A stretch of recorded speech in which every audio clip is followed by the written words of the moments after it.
If you're enjoying these tales from the Old West, please hit that like button and subscribe to our channel for more incredible stories from the frontier. Your support means everything to us. The dust kicked up from Samuel Morgan's horse as he rode along the winding trail that connected his ranch to the town of Cedar Ridge. It was late afternoon, and the Texas sun was beginning its descent toward the horizon, casting long shadows across the barren landscape. Samuel had been making this journey twice a week for the past 5 years, ever since he'd inherited the sprawling cattle ranch from his late father. As his horse, Thunder, rounded a bend near Devil's Creek, Samuel noticed something unusual by the roadside.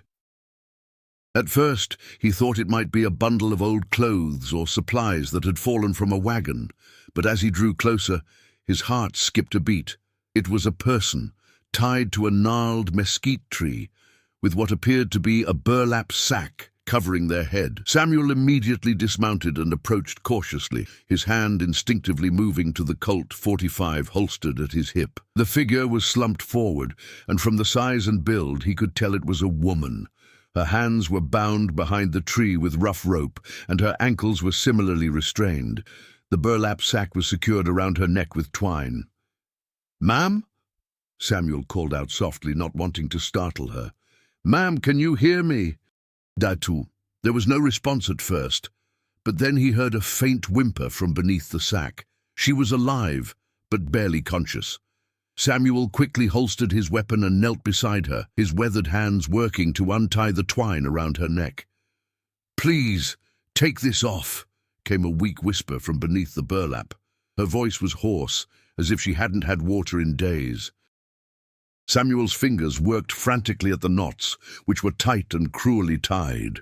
Whoever had done this to her had meant business. Finally, the twine gave way, and Samuel carefully lifted the sack from her head. What he saw beneath took his breath away completely. Even in her current state, disheveled and clearly suffering, the woman was stunningly beautiful. She had long, dark hair that cascaded past her shoulders, though it was now matted and dirty. Her skin was olive-toned, suggesting perhaps Spanish or Mexican heritage, and her features were delicate yet strong. But it was her eyes that struck Samuel most profoundly.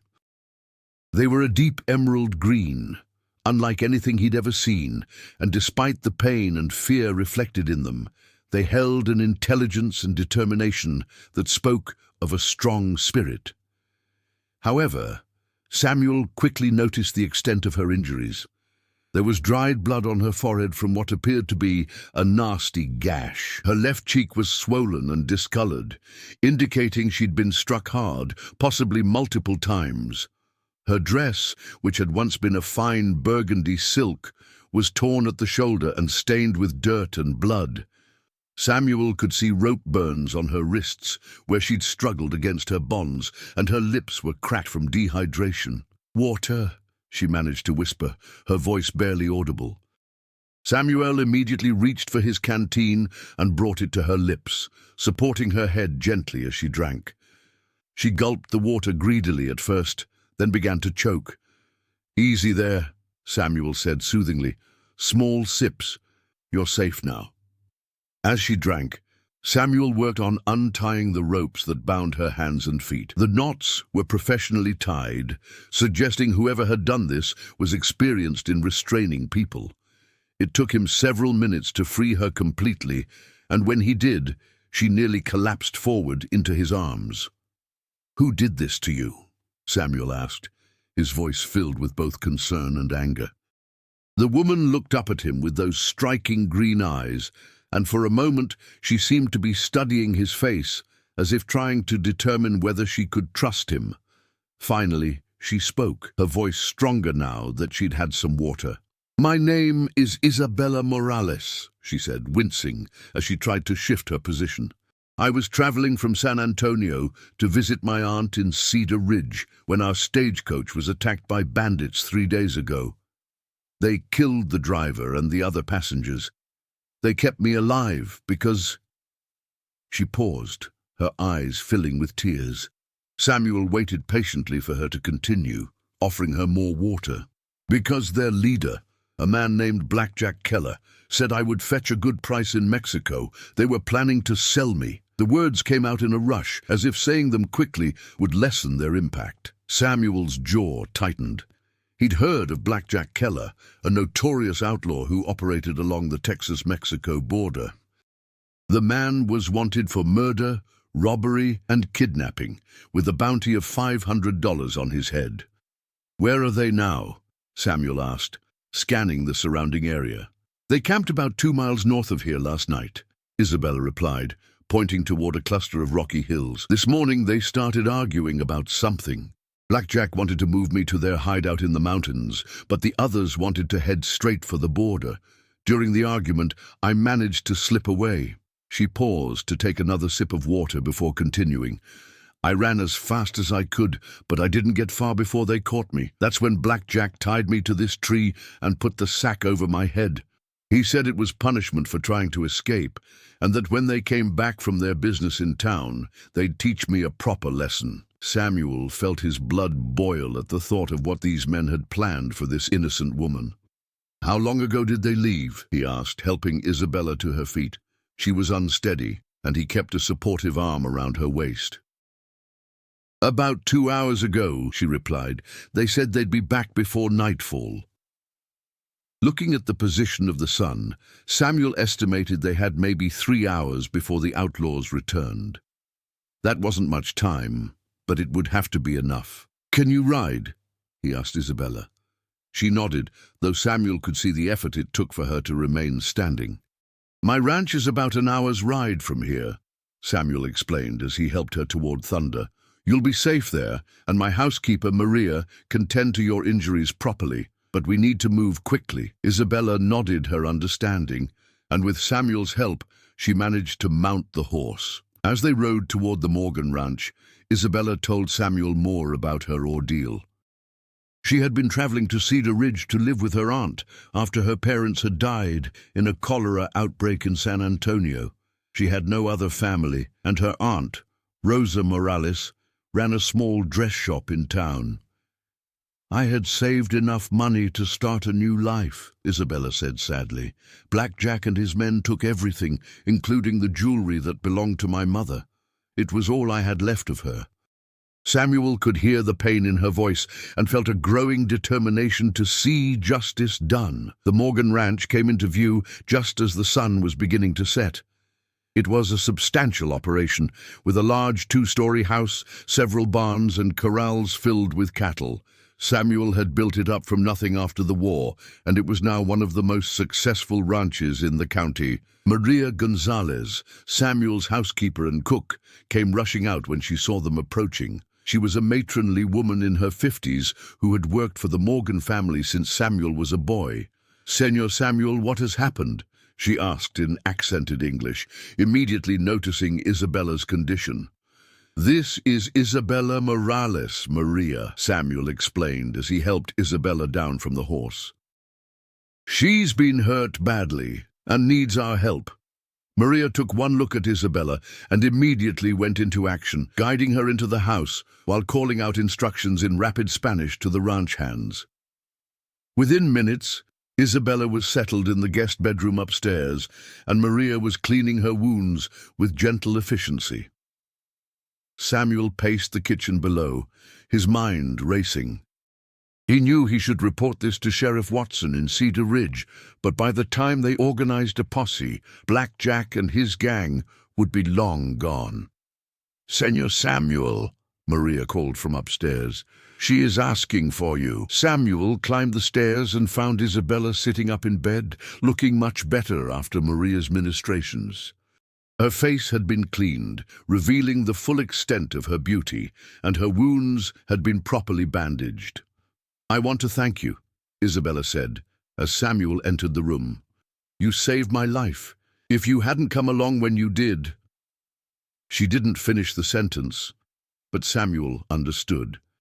"Any decent man would have done the same," he replied, though he found himself unable to look away from her eyes.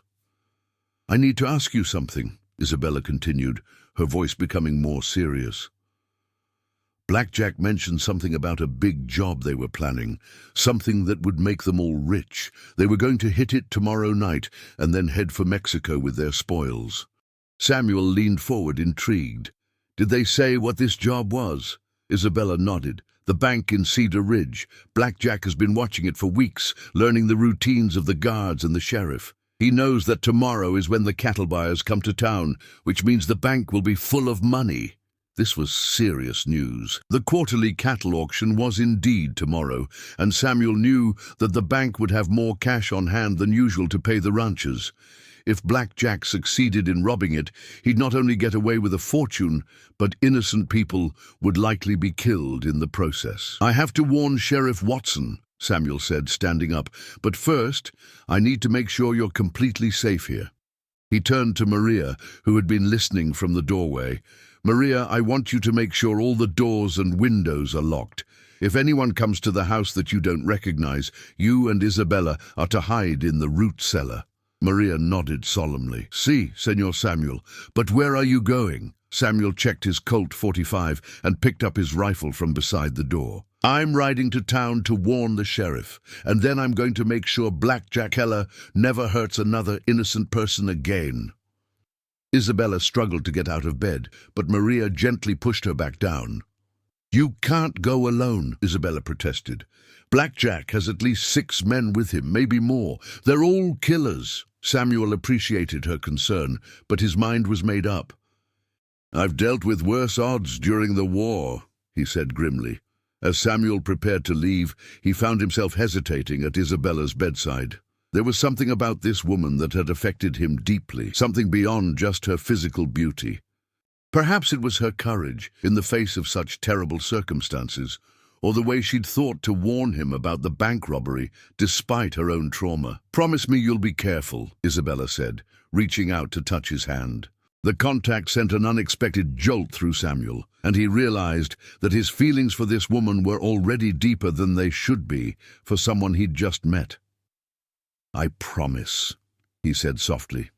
The ride to Cedar Ridge took Samuel the better part of 2 hours as he pushed Thunder hard through the darkness. When he arrived, he found Sheriff Watson at his usual table in the saloon, nursing a whiskey and playing cards with the town doctor and the bank president. "Samuel," the sheriff called out when he saw him enter, "what brings you to town so late?" Sheriff Watson was a good man, but he was getting on in years and wasn't the fastest draw he used to be. Samuel quickly explained about finding Isabella and the planned bank robbery. The news sobered everyone at the table immediately. "Blackjack Keller," the sheriff muttered, shaking his head. "I've been trying to catch that snake for 3 years. If what the girl says is true, tomorrow might be our best chance." Samuel nodded. "But we'll need more men. Keller's gang is well armed and experienced." By morning, Sheriff Watson had managed to gather a posse of 8 men, including Samuel. They were a mix of townspeople and ranch hands, all armed and determined to protect their community. The plan was simple. They would position themselves around the bank and wait for Keller's gang to make their move. As the sun rose over Cedar Ridge, Samuel found his thoughts constantly drifting back to Isabella. He wondered how she was feeling, whether her wounds were healing properly, and most importantly, whether she was safe. He'd left 2 of his most trusted ranch hands at the house, with strict instructions to protect her at all costs. The cattle auction proceeded as normal throughout the morning, with buyers and sellers conducting their business while the posse members tried to blend in and watch for any signs of trouble. Samuel positioned himself across the street from the bank, with a clear view of both the front entrance and the alley that ran alongside the building. It was just after noon when Samuel spotted them. 4 men on horseback were slowly making their way down Main Street, trying to look casual but clearly scouting the area. Samuel recognized the description Isabella had given him of Blackjack Keller, a tall, lean man with a black beard and cold, dark eyes. Samuel caught Sheriff Watson's attention and nodded toward the approaching riders. The sheriff casually signaled to the other posse members, and everyone prepared for what was to come. The tension in the air was palpable as the 4 outlaws dismounted near the bank. What happened next? unfolded with lightning speed. Blackjack and two of his men entered the bank, while the fourth stayed outside with the horses. Samuel heard shouting from inside the building, followed by a woman's scream. That was the signal for the posse to act. "This is Sheriff Watson," the lawman called out. "You're surrounded. Come out with your hands up." The answer was a bullet that shattered the window next to the sheriff's head. The gunfight that followed was fierce but brief. The outlaw holding the horses was the first to fall, cut down by Samuel's rifle. Inside the bank, the sounds of gunfire echoed as Blackjack and his men tried to shoot their way out, but they were outnumbered and outgunned. When the smoke cleared, two of the outlaws lay dead, and Blackjack himself was wounded and captured. As the townspeople emerged from their hiding places and began to assess the damage, Samuel felt a mixture of relief and satisfaction. Justice had been served, and the threat to Isabella and the community had been eliminated. But his thoughts quickly turned to getting back to the ranch and ensuring Isabella's safety. The ride back to the Morgan Ranch seemed to take forever, even though Samuel knew he was making good time. As the familiar buildings came into view, he felt his heart lift. Everything appeared normal, with cattle grazing peacefully in the pastures and ranch hands going about their daily tasks. Maria met him at the door with a smile. "Señor Samuel, gracias a Dios you are safe. Isabella has been so worried about you." Samuel hurried upstairs to find Isabella sitting by the window, looking much better than she had the day before. Her color had returned, and though her injuries were still visible, she was clearly on the mend. "Samuel!" she exclaimed when she saw him, rising from her chair with obvious relief. "Thank God you're all right. We heard gunshots from town." Samuel quickly told her about the successful capture of Blackjack and the defeat of his gang. "It's over," he said simply. "You're safe now, and Blackjack will never hurt anyone again." Isabella's eyes filled with tears, but they were tears of relief and gratitude. "I don't know how I can ever repay you," she said softly. Over the following days, as Isabella recovered her strength, Samuel found himself spending more and more time with her. They would sit on the porch in the evenings, talking about their lives, their dreams, and their plans for the future. Samuel learned that Isabella was not only beautiful, but also intelligent, kind, and remarkably resilient. Isabella, for her part, was drawn to Samuel's quiet strength and gentle nature. She had expected a rough cowboy, but instead found a man who was educated, thoughtful, and surprisingly well-read. He treated her with a respect and kindness that she had rarely experienced. When Isabella was finally well enough to travel to Cedar Ridge to reunite with her aunt, Samuel found himself reluctant to let her go. "You could stay here," he said one evening as they watched the sunset. "I mean, if you wanted to. There's plenty of room, and Maria loves having another woman around." Isabella smiled at his awkward attempt at romance. "Are you asking me to live in sin with you, Samuel Morgan?" she teased. Samuel's face turned red. "No, I mean I was thinking more along the lines of, well, if you were interested, we could, that is, I'd be honored if you would consider." Isabella put him out of his misery by leaning over and kissing him gently. "Are you trying to propose to me, Samuel?" she asked when they broke apart. Samuel took her hands in his. "I know we haven't known each other long, but I can't imagine my life without you now. Will you marry me, Isabella?" Her answer was another kiss, longer and more passionate than the first. When they finally separated, Isabella's eyes were shining with happiness. "Yes, Samuel. Yes, I'll marry you." And so it was that what began as a rescue on a dusty trail led to a love that would last a lifetime. The wedding took place 2 months later in the little church in Cedar Ridge, with the entire town in attendance. Sheriff Watson gave Isabella away, and Maria cried tears of joy throughout the ceremony. Even Blackjack Keller, awaiting trial in the county jail, reportedly said that if he had to lose to anyone, at least it was to a man who deserved happiness. As the months passed after their wedding, Samuel and Isabella settled into a comfortable rhythm of married life on the ranch. Isabella proved to be not only a loving wife, but also a valuable partner in running the operation. She had a natural gift for managing the household finances and quickly endeared herself to the ranch hands with her kindness and fair treatment. However, their peaceful existence was interrupted one autumn morning when a stranger arrived at the ranch. He was a well-dressed gentleman from back east, claiming to be a lawyer representing Isabella's late father's estate. Samuel was immediately suspicious, as Isabella had told him her parents died penniless from cholera. "Mrs. Morgan," the lawyer said, removing his hat as he addressed Isabella on the front porch. "My name is William Hutchinson, and I represent the law firm of Blackwood, Sterling, and Associates from Boston. I have some rather extraordinary news regarding your father's business dealings." Isabella looked puzzled as she invited the man inside. Samuel remained close, his hand never far from his weapon. Something about this Hutchinson fellow didn't sit right with him. The man's clothes were too fine, his manner too smooth, and his timing too convenient. "You see, Mrs. Morgan," Hutchinson continued as they settled in the parlor, "your father, before his untimely death, had invested heavily in a silver mine operation in Colorado. We've recently discovered that this investment has paid off handsomely. You stand to inherit a considerable fortune." Isabella's face showed genuine shock.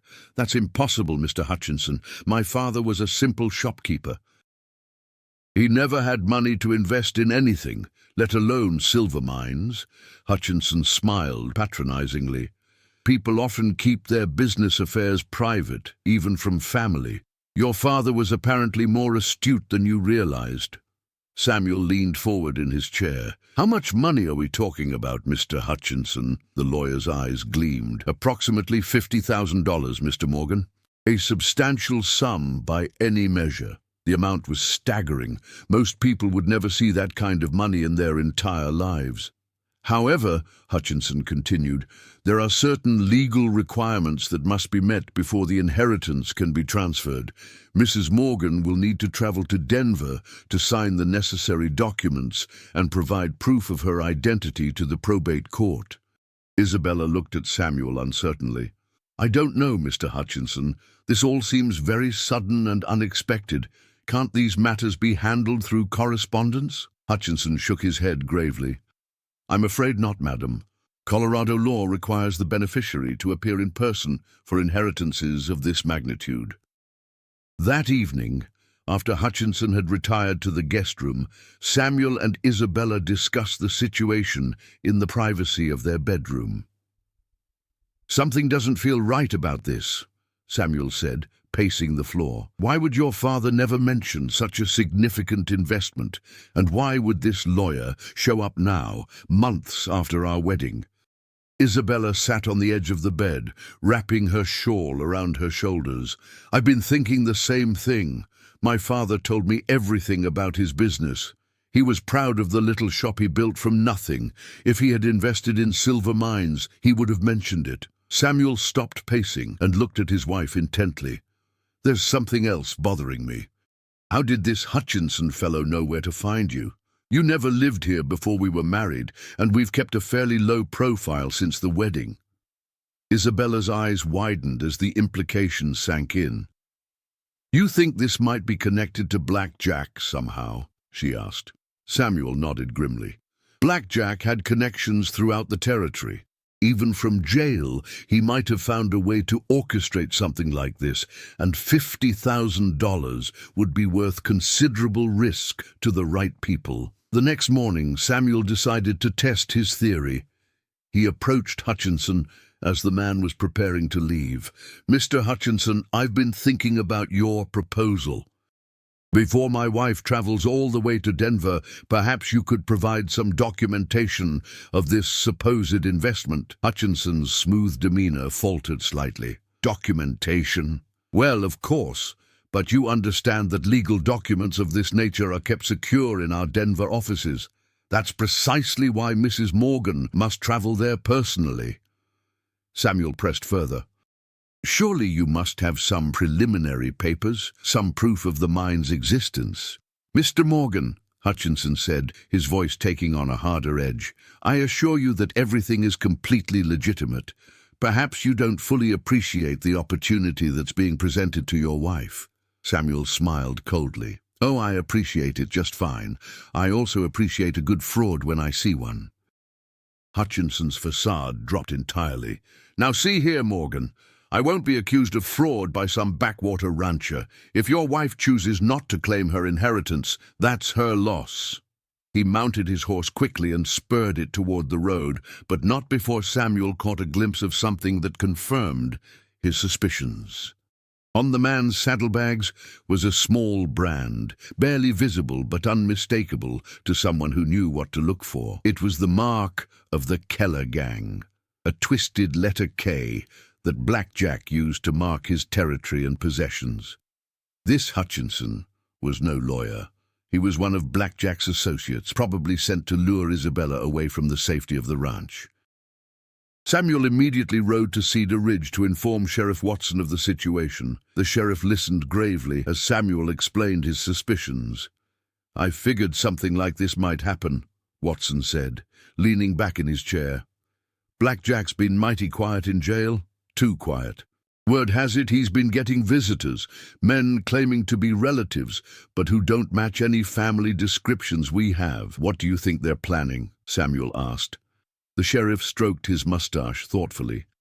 Could be they're planning to break him out, or maybe they're trying to finish what he started with your wife. Either way, we need to be prepared. That evening, Samuel returned to the ranch with additional men and weapons. He positioned guards around the property and made sure Isabella understood the seriousness of the situation. We're going to have visitors soon, he told her as they checked the ammunition for their weapons. And they won't be coming for tea and conversation.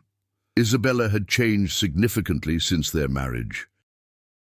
The frightened, injured woman Samuel had found tied to that tree had grown into a confident, determined partner. She handled firearms with increasing skill and had proven herself capable of making tough decisions under pressure. How many do you think will come? She asked, checking the cylinder of the small revolver Samuel had given her as a wedding gift. Hard to say, Samuel replied. But Blackjack wouldn't send just 1 or 2 men for something this important. I'd guess at least 4, maybe 6. They didn't have to wait long. Just after midnight, Samuel's guards spotted riders approaching from the north. The men tried to approach stealthily, but Thunder and the other horses had caught their scent and were becoming restless. Samuel roused the household quietly and prepared for the attack. The assault came just before dawn, when the attackers thought the ranch would be least prepared. But Samuel had anticipated this and had his men ready. The battle was fierce but decisive. 2 of the attackers were killed outright, 1 was wounded and captured, and the rest fled into the darkness. The captured man, under questioning by Sheriff Watson, revealed that the plan had indeed been orchestrated by Blackjack from his jail cell. The fake lawyer, whose real name was Pete Morrison, was supposed to lure Isabella to Denver, where she would be kidnapped and held for ransom. The $50,000 was a complete fabrication. Blackjack figured that Morganfellow would pay anything to get his wife back, the wounded outlaw confessed. And if he didn't pay, well, Blackjack had other plans for the woman. The man's leer made Samuel's blood boil, but he restrained himself from taking justice into his own hands. Sheriff Watson decided that Blackjack had become too dangerous to keep in the local jail. I'm arranging for him to be transferred to the federal prison in Huntsville, he told Samuel. He'll be someone else's problem after that, and hopefully this will be the end of his interference in your lives. The transfer took place the following week, with a heavily armed escort, ensuring that no rescue attempts could succeed. As the prison wagon rolled out of Cedar Ridge, Samuel felt a weight lift from his shoulders. Finally, he and Isabella could live their lives without looking over their shoulders.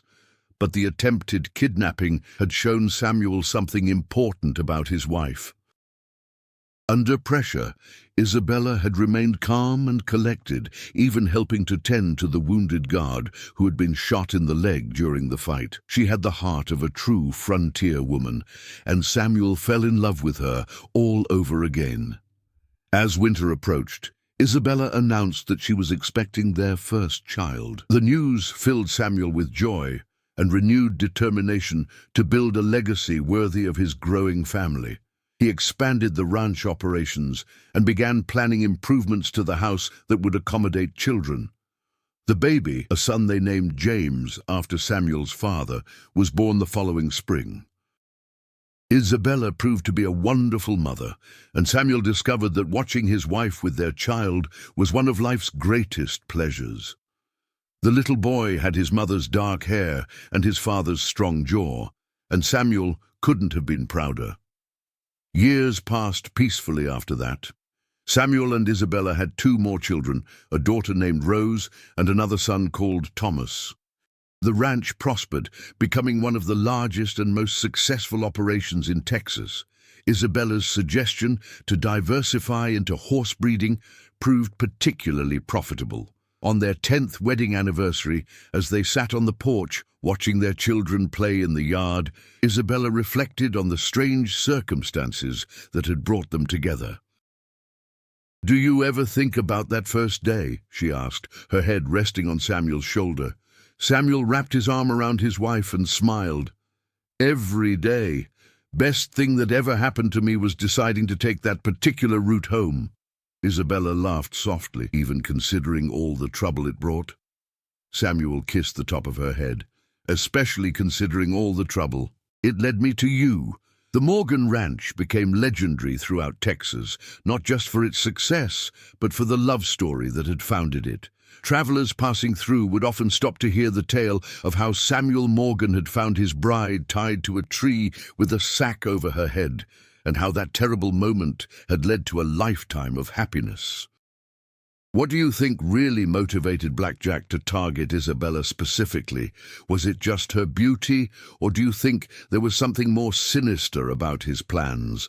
And what other dangers do you think frontier families like the Morgans faced in building their new lives?